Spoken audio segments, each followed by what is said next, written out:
Good morning, good morning. It's actually not good morning. What time is it? It's 6 o'clock. Ayan. Ayan, 6, 6. Okay, so let's proceed with lesson number 8. Wait, this is the last week. Tapos ng first quarter. Congratulations. Labor supply, population growth, and wages. Let's talk about this. So, after everything we have learned since lecture 1 until this final lecture, week 8. So that's lecture 8. And week 5 is remediation, so there's actually no lecture during that time.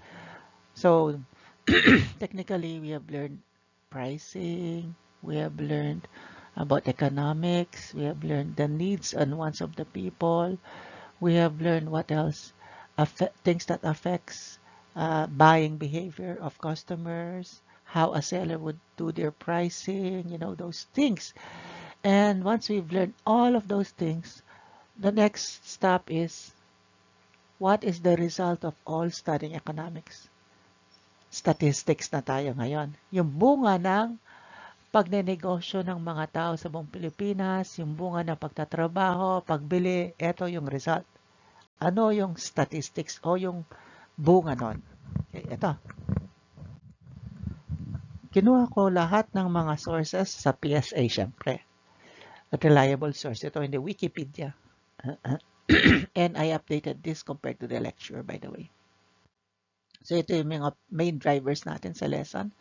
Inflation rate, growth rate, employment rate, export imports, housing, Let's go to inflation rate. What is inflation rate? Alam niyo na to, na-discuss na to. In other words, itong part na to and part na statistics. Pero for the sake of review, inflation rate is what yun percentage o yung sa simpleng salita, yung presyo ng mga binebenta o produkto, presyo nila ngayon at gaano sila tumataas.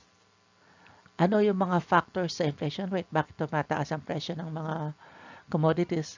Yun yung, siyempre yung raw materials, baka imported or kulang or supply and demand, those things. Kaya nga pinag-aralan natin yan kasi it falls down to this last part, statistics. So, inflation rate, pagtaas ng mga presyo at pagbaba. Tignan natin. Sorry. So, eto sila. From August to September, October, November 2024. So, ang taas niya noong September 2023. At ang August, this time of the year, ay 3.3%. Ang pinakamataas siya, 6.1. Uy, kakamal siguro kanita na September. Ano kayang ginagawa ko na? No? So, yun ang paggalaw ng presyo. Pag nasa taas siya, medyo mahal ang bilihin. Pagbaba, bumababa. Pinaka-lowest natin pagpasok ng January 2024. Okay, top 3 commodity groups contributing to the August 24 overall inflation rate. Okay? So, in other words, ito yung mga drivers. So, yung contributing to pagtaas ng bilihin ay yung food, yung non-alcoholic beverages, yung soft drinks, yung juice. No, obvious naman, bahay, patas na patas yung singil, water, electricity, gasolina. May obvious yun. No? Sa bagay, yung food din, paninda sa sentro, mahal din. So, tumasta. So, totoo itong statistics. Restaurants and accommodation services, 30% share. 4%. Okay. So, nag-contribute din sa inflation rate yung mga restaurants and accommodation. Now, sorry, top 3. Pero, ang restaurant and accommodation, mamaya makita nyo, meron din siyang factor na hindi gano'n tumaas. Okay? So, pero technically, ito yung mga ginagamit natin, kinakain natin, pagmimayari natin na tumataas yung singil o yung bayad. Yan. Yun naman pagbaba. Pagbaba naman. Ito. Annual increments. Yearly. Alcoholic. Good. Wala nang bumibili. So, medyo bumaba yung presyo. The demand. Okay. Love supply. Clothing and footwear. At least, makakapili na tayo sa Tiangge. Furnishing household equipment and routine household maintenance. Ayan. Mga panglinis. Mga pang-repairs. Okay. Yan. Yan yung mga bagay na sumakit yung tenga ko na hindi gaano tumaas yung presyo. So, yung inflation rate, yung percentage ng pagiging mahal na bilihin ay hindi gaano nag-contribute itong mga commodities na to. Alin pa? Health. Mura na yung pandoktor ngayon. Public siguro. Recreation, sport, and culture. Education service. Ito, sabi ko, may restaurant and accommodation services din na hindi contributory factor doon sa inflation rate. Pero top 10 na nag-contribute sa pagtaas ng inflation rate, restaurant and accommodation. I guess we could classify this as yung top class and yung lower class. Yung lower class siguro, yung mga 1-star hotel, 3-star, yung accommodations. Personal healthcare, miscellaneous goods and services. Ayan, yung mga daily services, paglinis ng bahay, massage, those things. Sa bagay, hindi naman na tumaas yata yung single na. Lower inflation rate sa mga commodities naman. Food. Okay. Ito. Yung inflation rate na mababa, good, pagkain, flour, bread, bakery products. Meat and other products slaughtered, okay, mababa daw, hindi gano'ng affected yung paggalaw ng presyo pataas. And ready-made food, yan, instant noodles, delata. Well, anyway, yun ang nakasulat. Ito naman yung tumaas. Milk, dairy products, eggs, kakamalpin ebon corn, fruits, and nuts. At ito yung overall inflation rate natin. Yan. So, from 2.4, tumaas ng 3.6. Wag lang 6. Yan siya. So, taghirap. Hindi gaano taghirap ngayon, 2024. 2023, kakamalo. Ouch. Okay, gross domestic product. Anong gross domestic product? Local movement of market. Exchange of goods and services. So, actually ito, kada 4 dots, 1 year yan. Kasi first dot is first quarter and it started on 2019. Year end. So, 2018, 2019, 2020, tiga-apat yan. So, ang pinakamataas natin in terms of exchange of goods and services ay quarter 2 ng 2020. 2021 year. Parang school year, no? So, that is April, May, June. Yan. 2021. Bakit tumaas ito? Pandemic ito. Pasara ng pandemic. Siguro ito yung panahon na lumalabas na yung mga tao. Pero 6.3 tayo ngayon. Second quarter. April, May, June. Ito. 6.3. So, okay lang yung business. Tuloy-tuloy. Ito yung mga nagko-contribute para sa negosyo. Ito siya. Construction, yung mga nagtitinda, pag-repair ng motor, financial and insurance. Ayan. So, yan yung mga pwede nyo pasukan na trabaho. Bakit? Kasi sila yung mabenta. Okay. Mga naman, services, growth, industry, and services din tumaas. Yan. Yung mga negosyo dyan. So, industry, pwede yun, manufacturing, etc. You know, those things. Services, yun, masahe, yung hotel, yung etc. Pero bumaba yung agriculture, forest, and fishing. Oo nga, no? Ibig sabihin, walang gaanong pumasok sa pagtatanim, forestry, vegetables, you know, farming, pangingisda. Siguro wala nang isda, no? Employment rate, ayan, obra. Okay, let's see. 2019, labor force participation, employment rate, underemployment, unemployment. So, yun, mga nagpa-survey yan. Okay? Yung labor force participation in the survey. Now, 2019 up to 2023. Yan. Employment rate, ang taas. Halos may mga trabaho yan. Yung 61%, 94% may trabaho yan. Yeah. Teka, hindi siya nag-jive. Okay. Siyempre, hindi na survey yan. 13.8% underemployment. Underemployment means that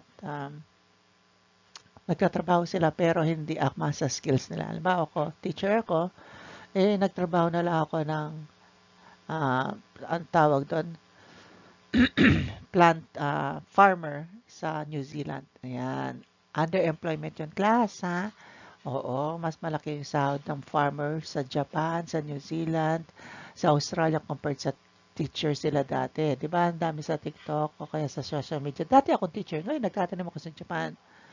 Okay? Kasi mataas ang sweldo nga. Pero they are considered underemployed because hindi yun yung natapos nila. Teacher sila tapos farmer. Pero it's not bad. But the thing is, we're talking about underemployment. O kaya ako ay nakatapos ng college, management, pero ang trabaho ko ay security guard, underemployment yun. Okay? At syempre yung last part, yung walang trabaho. 2020 dahil pandemic, ang daming nawala ng trabaho. Oh. Tapos yung underemployment, yung para lang may trabaho, kahit ano na lang, 16.2%. Ayan. Tapos at least bumaba siya dito, 2023. At pinakamataas yung employment rate ng 2023. So maraming nagkaroon ng trabaho. 2024, okay lang. Same. Daming wala pa rin trabaho ng 3.9%. Underemployed may trabaho pero hindi yung mababang uri ng work. Yan siya. Okay, ito naman per month ito for 2024. Ayan. So, tingnan natin. So, no March, ang daming January walang trabaho, ang dami Siguro end of contract. May 4.1%. Yung underemployment kaysa walang trabaho, pasukan ko ng April. Summer job siguro to. Summer job. April Excuse me. And then, okay, eto. Top 5 sectors in terms of annual increase in the number of employed person. Ito, pasukan yung trabaho. Mga trabahong available. Construction, tumaas. Wholesale retail. Negosyante. Repair motor, accommodation and food services, manufacturing, transportation, and storage. Mamasada itas lang. So, ito yung mga trabahong dumami o kaya nagkaroon ng opportunity magtrabaho dito sa ganyan industriya. Decrease. Tama yung statistics. So, wala. Umalis na yung magtatrabaho sa agriculture and forestry. Mapagal siguro. May call center na lang. Public administration, defense, compulsory social security, yung mga services ng government. Marami nag-resign. Ayan. Fishing and aquatic. West Philippine Sea siguro. Doon sila nangingisda. Education. Ay, daming nag-resign teacher. Nag-abroad. Yung sinasabi ko kanina, naging farmer sa New Zealand. Financial and insurance activities. Okay. Employment ito, ha? So, pwedeng sa bangko yan, sa insurance. Kailan kasi masalira yung insurance, sahod naman. Kumusta naman yung sahod sa Pilipinas? Okay, yung monthly sahod, ito, 18,423 per month, 2022. At least, tumaas siya ng konti. Ang baba nung 2020, ano to? Pandemic. Oo. So, ito yung mga average monthly salary, wages ng mga Pinoy. Okay? Ito naman yung average per day. Ayan. 610 na. Sa NCR siguro. Sa atin hindi. 500 lang yata o 450. Yan siya. Mga sahod ng tao. 610. Compute ko nga. Kung 610 a day ka, calculator, 610 times 31. Ay.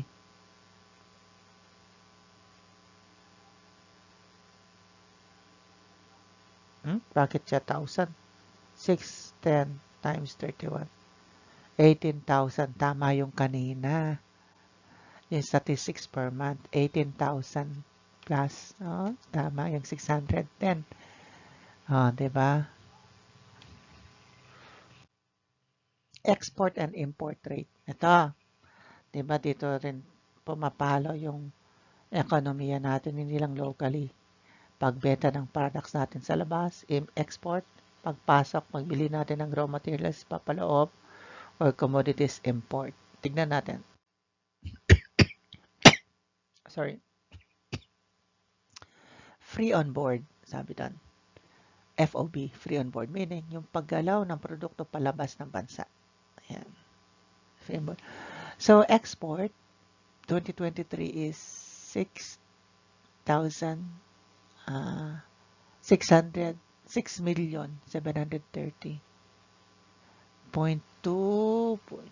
Ay, hindi ko nakita doon. Kita-kita nyo na lang sa lecture. Imports, bumaba sila. Both export, import, bumaba. Okay, eto siya. At least makikita na clearly here. Electronic products, yung dark is 2023, 2024 is yung parang mustard.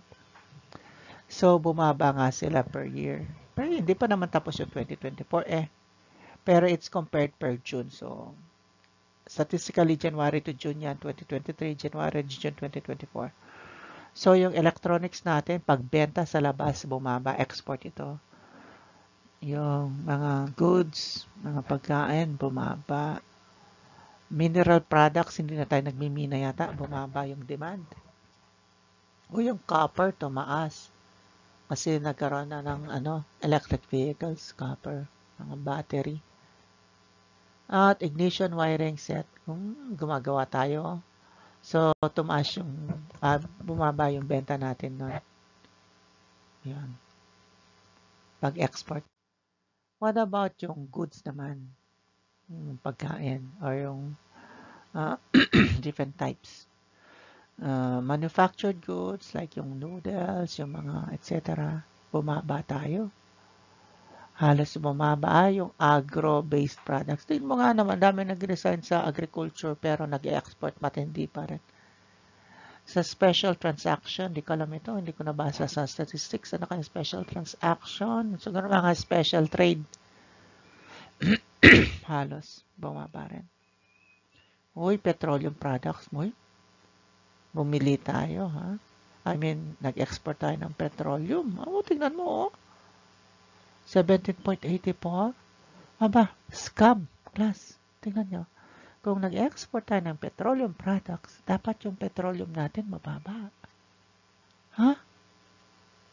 Kasi nabebenta natin sa mahal na halaga sa market price. At hindi tayo nag-i-import ng petroleum products. 0.44 lang. Compared last year. Baka naman kasi yung demand ay 50, 17 lang. Bagay. Forest products, bumaba. Ito naman, exports na bansa. Pinakamatindi yung US, bumibili ng product natin. Hong Kong, China, bumibili rin ng product natin. Tingnan pa, may kisilbi yung Pilipinas. Sabi nyo, mahirap sa Pilipinas. Tingnan mo yung binibenta natin. Ang galing ng mga Pilipino. Kaya hindi ako naniniwala sa survey na hindi marunong ang mga Pilipinas. Yung mga education. Dinadown lang talaga tayo.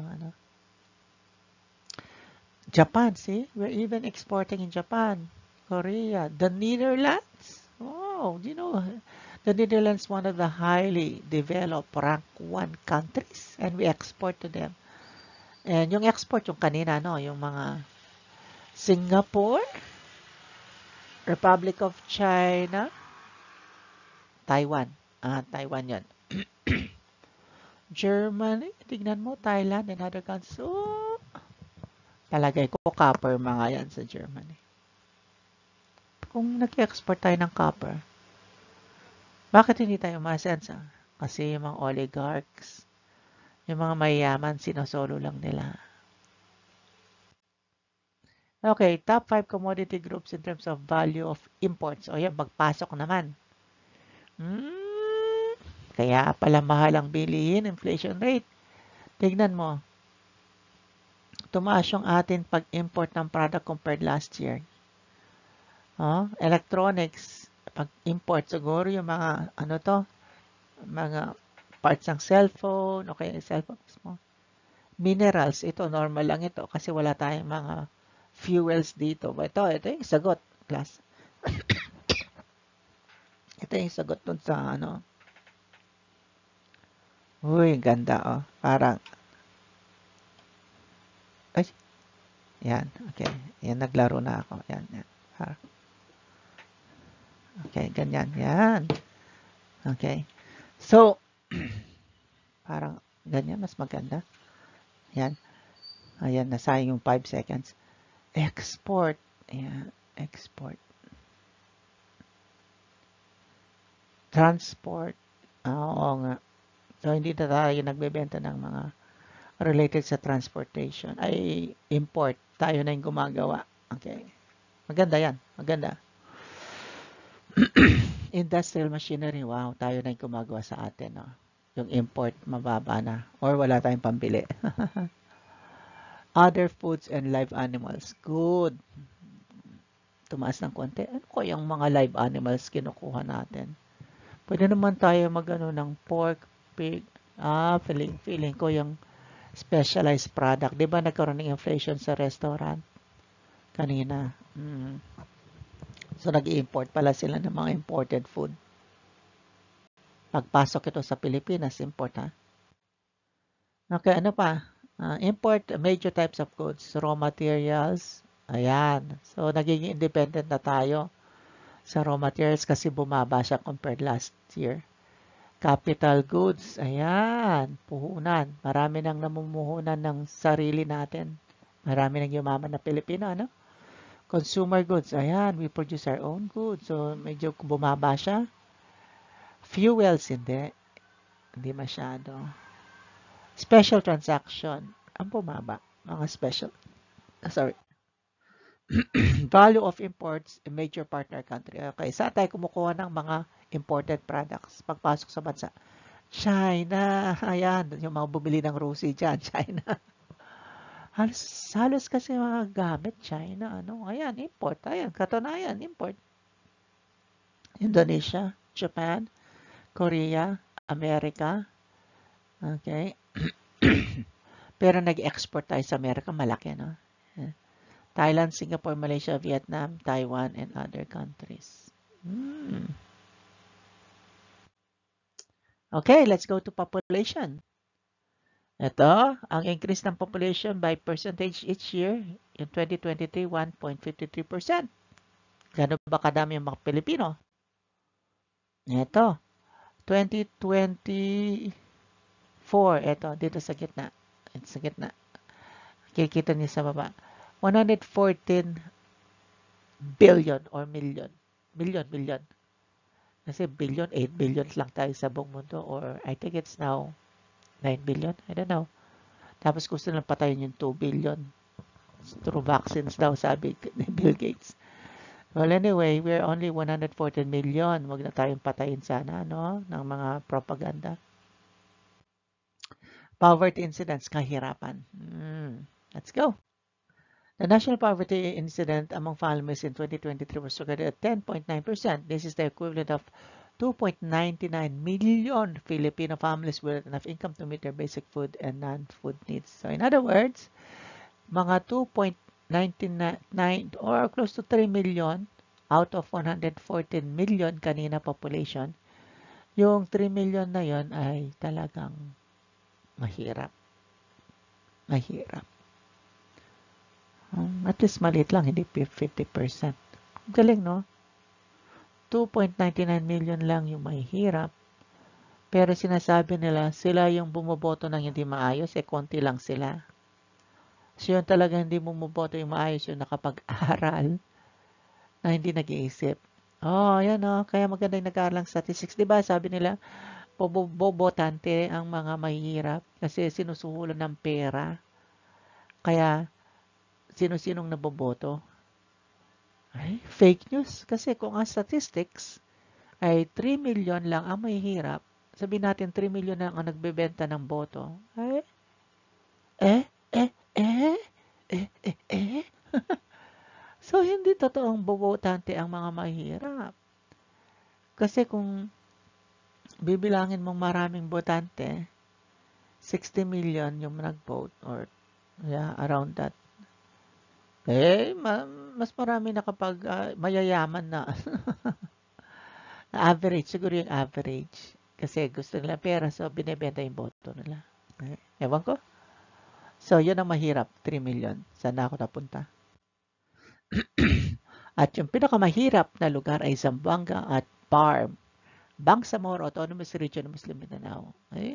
Tapos sasabihin na lang, hihiwala yung Mindanao, mayaman kami. Hindi naman. Alam mo kaya yung Barm mahirap? Ang daming goons doon. Naalala niyo yung Mama Sapa, no? Yun, mga PNP, pinatay sila. At mga gang yon, goons. Mga tulisan yon. Kasi sa Bangsamoro Autonomous Region, hindi ano yan, culture nila, kalan-kalan. Kalan-kalan yan. Sa grupo namin, marami kami armas, huwag kang pumasok dito sa amin to. Kaya hindi siya aasenso. Kasi ganon, pag mayaman ka, piu-piu. Tapos dagdag mo pa yung mga politiko sa Mindanao na, ewan, Zamboanga din, kaya siguro mahirap kasi alaming laging, ito yung lugar na laging nababalitan, may bomba, kapoof. No? Kawawa yung mga tao. Bakit kanya nag-iisip? Kasi, alam mo, these places are beautiful. Bangsamoro Autonomous Region Muslim Mindanao is a beautiful place, nature. And it is full of what? A natural resources class. Even Zamboanga have the most beautiful beaches. Tapos dyan makukuha yung malalaking tuna. Sayang, ito yung mga lugar na sayang. Pero they are so rich, believe me. Kaso, sinakop ng mga tulisan.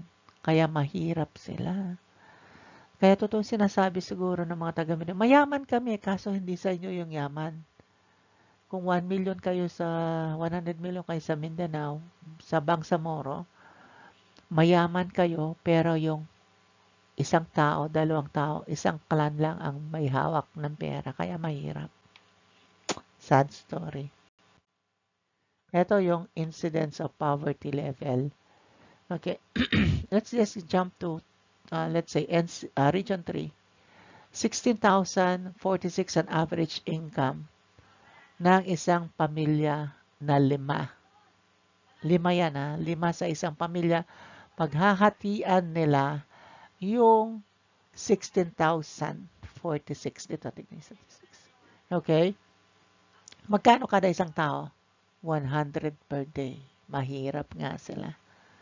So, ang isang tao, pagkakasyahin niya yung 100 kada araw, sama-sama na yung kuryente, tubig, pagkain, lutuan, damit, kalululapit, class. Kaya, class, kung ang baon nyo ay 50 per day, mayaman ka na. Bakit? Libre ka sa tubig, kuryente, labada, etc. Tapos magrereklamo ka, 50 pesos lang ang baon ko. Mayaman ka na nun. Ito, 100 kada isang tao. Wala pa yung kuryente, tubig, panlaba. Ikaw, 50 pesos. Baon mo lang yon, masaya ka na. Bakit? Suot mo, labada na, nakaplansya. Uwi ka, may kuryente. So, hindi ka mahirap, class. Naintindihan niyo? Okay. So, yun siya. Tignan niyo na lang. Actually, post ito. New statistics ito. Wala sa lecture. Yung lecture kasi mga basic lang. Ilan page lang yan. Education. Ito. Sino yung mga nag-aaral? Okay. Let's go to Region 3. Household population 5 years old to 24 years old who were attending school 2019 to 2020. So, yung mga nag-aaral, pumapasok. Sa Central Luzon, 3.4 million, around 3.5 million. Yung mga nag-aaral, yung iba, Same province and municipality. So, local sila, 89.5. Tapos, yung same province but different municipality. So, dito ako sa Angeles, nag-aaral ako sa Mabalacat. Yun siya. Different province. So, taga Samar ako, nag-aaral ako sa Angeles. Ayan. Foreign country. So, Koreano ako. Nag-aaral ako sa Grillis. At not reported. Mga walang pakialam. Ayan. So, yan ang statistics yan. Post nyo na lang siya. Mga nag-aaral, ang dami, no? Housing. Ito, hindi ko mahanap yung statistics ng housing kahit sa PSA. So, dito ko lang na-research. Ayan. Sa Philstar. Okay. Pag may 5 tao na may kakayahan magkabahay, 3 nun may sariling bahay. Not bad. 2 lang yung nakatira sa daan. Ay, malaki din yun ha. Na-realize ko. Kung out of 5 Filipinos, 3 lang yung may bahay, 2 ay nakatira sa daan. Ay, malaki yun. Ito ay based sa survey sa 2022 poverty indicators. Okay. 15.3%, ito ang sinasabi lang niya, sino yung nagre-rent at hindi nagre-rent. At sino yung mga may bahay. Basahin nyo na lang yan. Punta na din kayo sa page ng ng tinatawag na Philstar. Okay. And that's it. Now let's go to the activity. Ito yung activity nyo. Tandaan nyo, gawin nyo to ha. Kasi nga, the following week, exam na. So, anong gagawin nyo? Mag-interview kayo ng negosyante. Na-discuss ko na to noon remediation week, pero ito siya. Ulit. Interview an entrepreneur, any type of entrepreneur. Sari-sari store, kamag-anak mo, auntie mo, pinsan mo, nagtitinda, may negosyo, nagtitinda lang sa baluot. Kahit ano, pwede. Baka mamaya, kayo mismo negosyante, edi sagutin nyo to. Okay? So, this will be passed. It's a video interview. Okay, video upload nyo sa Drive sa September 20. That's a Friday kasi kailangan kong i-compute. Okay? And kasi 21, 22, magre-review kayo. Exam na sa 23, 24. So, 20 sagad na yon. Ipapass nyo yung video. Ayan, upload the video before 3 p.m. Friday para naman hindi na magtrabaho weekend. 3 p.m. Friday, no extension. Okay? Group ito. Same groupings ito. So, yung isang row, 2 group. Yan. Group 1. So, yung group nyo sa sa mga reporting. Ano yung mga group? Tignan ko nga. Yung price plan. Ayan, yung grupo nyo sa price plan. Pwede yan. Okay? O kaya yung grupo nyo sa role play. Pwede naman yan. Hindi na natuloy yung role play natin. No? Pwede yan. Same group. Interview lang kayo ng isang tao. Okay? And video is only maximum 5 minutes. Hindi siya mahirap. I-video nyo siya. Okay? Pero sabi dito, okay. Interview script. May script naman. Kahit wala ng script, video na yon. Okay? I-pass na yung video. Oh, sorry. Ito yung mga itatanong nyo sa inyong entrepreneur. Ayan. So, 5 minutes lang. You don't necessarily have to answer all the questions. Okay? So, i-edit nyo na lang siya kasi may questions na baka hindi applicable sa business. So, that's in the lecture, by the way. At ito yung rubrics. There you go. We're done. Congratulations. You have completed first quarter. And I'm so happy with you guys. So far, ang gagaling nyo, ang babait nyo. You're one of the best batches. So I'm so proud of you guys. All of you. All of you. Okay, God bless. Manalbe kayo ha. 60 views. 85 kayo. Dapat at least 60. Ngayon, magpa-quiz ko.